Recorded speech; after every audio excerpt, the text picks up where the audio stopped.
Bonjour tout le monde et bienvenue sur Nipub. Chers abonnés, j'espère que vous allez bien. Moi, je me porte très bien par la grâce de Dieu. Dans cette vidéo, nous allons aborder un petit tutoriel sur Excel. Il s'agit de la fonction recherche V. La fonction recherche V, on l'utilise généralement lorsqu'on veut rechercher des éléments dans une table ou une plage par ligne.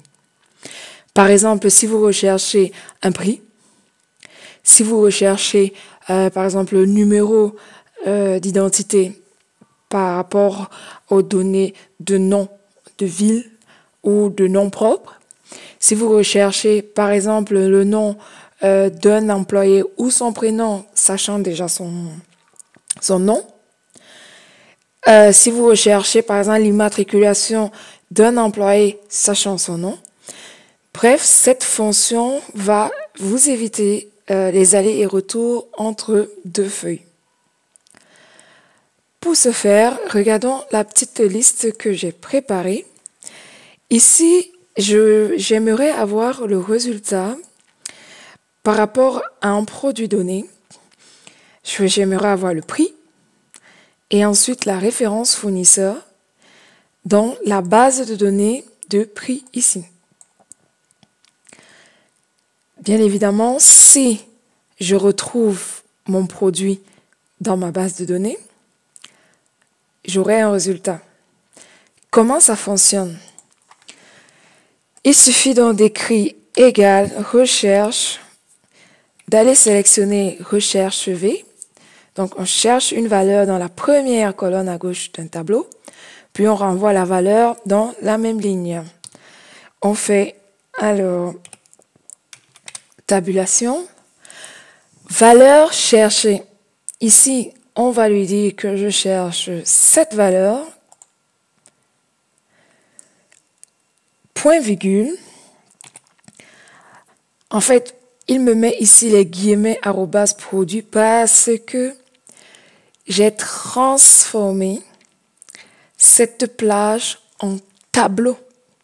Je vous ai déjà montré une fois dans une des vidéos comment vous pouvez transformer une plage de données en tableau et pourquoi déjà vous devez transformer cette plage en tableau. En fait, quand on transforme une plage en tableau, ça nous permet de garder la mise en forme qu'on avait déjà. Donc, par exemple, ici, là, je vais revenir, parce que je viens de penser à quelque chose. Par exemple, ici, si je mets blabla, je fais entrer, vous voyez, il prend en compte la mise en forme de mon tableau. Alors que par exemple, ici, si je fais ça et que je viens écrire ici comme ça, vu que ce n'est pas un tableau, je n'ai pas la mise en forme qui est conservée et qui est reproduite. Si nous revenons alors maintenant ici à notre recherche, c'est-à-dire notre fonction recherche V. Alors, recherche V. On a dit qu'on va chercher cette valeur, point virgule. Il nous demande quelle est la plage de données. Donc, je vais dans ma base de données, je sélectionne tout mon tableau. Il faut toujours sélectionner en prenant vers le haut, ici, les colonnes. Et on va aller sélectionner, voilà, là c'est bon, on a sélectionné et on lui dit maintenant point virgule. Il nous demande le numéro d'index colonne et le numéro d'index colonne ici c'est le 2. Donc parce qu'on parle bien de A et de B, ça fait 1, 2.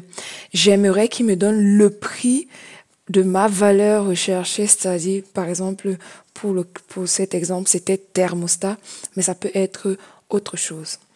Donc, je vais écrire 2 et il me demande est-ce que je vais aller chercher une valeur approximative. Ça veut dire quoi? Ça veut dire que si, par exemple, vous avez thermostat avec TA dans votre base de données et un autre avec TAT, le système ira chercher, si vous mettez ici vrai, il ira prendre la valeur du prix que vous cherchez aléatoirement, il va vous envoyer un résultat. Mais pour lui dire que je cherche exactement le résultat par rapport à la valeur exacte que je demande, il faut toujours choisir faux. Donc, on ferme la parenthèse et on met entrée. Avant de mettre entrée, on va regarder déjà la valeur du prix ici de thermostat qui est de 197,34. Quand on fait entrée, on voit bien que c'est 197,34.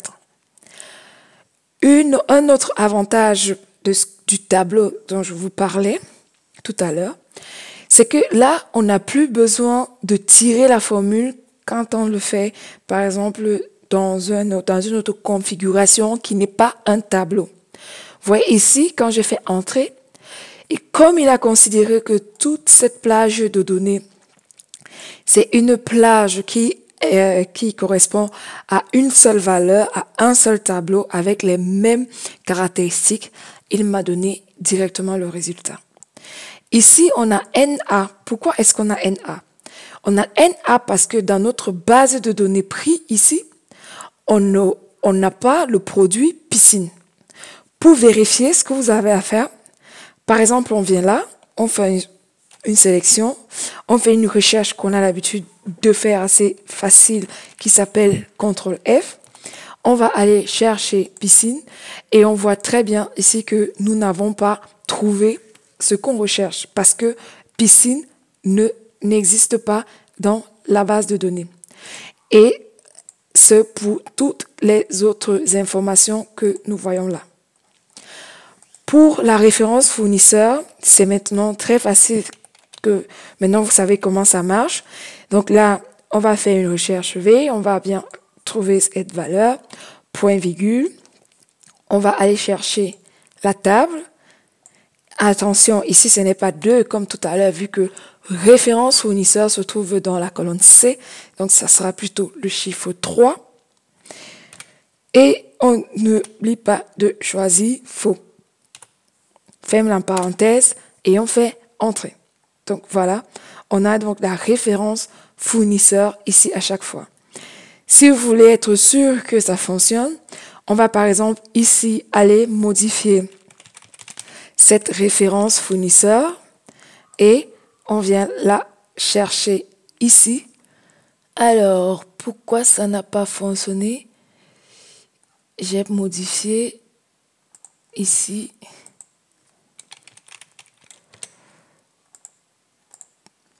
Ah oui, ça c'est normal. C'est parce que ça, maison, je pense que on ne fait pas une recherche sur maison ici. CTRL F, maison. Voilà. Donc, en fait, on n'a pas demandé à donner le résultat ici du produit maison, d'où le fait qu'on n'ait pas vu la modification ici directement. Donc, ça veut dire que si je change n'importe quelle référence ici, je vais venir voir que la mise à jour se fait également dans mon tableau de résultats. Voilà, c'est donc ici que je vais m'arrêter pour cette petite vidéo. J'espère que la vidéo t'a été utile, que tu as trouvé les réponses à tes questions. N'hésite surtout pas à laisser un commentaire. Si toutefois tu n'as pas compris les explications ou alors si je n'ai pas été assez clair, n'hésite pas à me laisser un commentaire, à me poser une question. Je te répondrai soit directement dans le volet commentaires ou alors je vais réaliser une vidéo spécialement pour te répondre. C'est ce que je fais généralement. Et n'oublie pas aussi que tu peux partager avec nous ton expérience, ta façon de faire, si tu as une autre façon en fait de traiter cette fonction. Nous sommes ici pour apprendre et surtout pour partager les bonnes pratiques. Reste surtout en santé, et reviens très vite sur la chaîne NipPub pour plus de vidéos et pour plus de tutoriels. À très bientôt!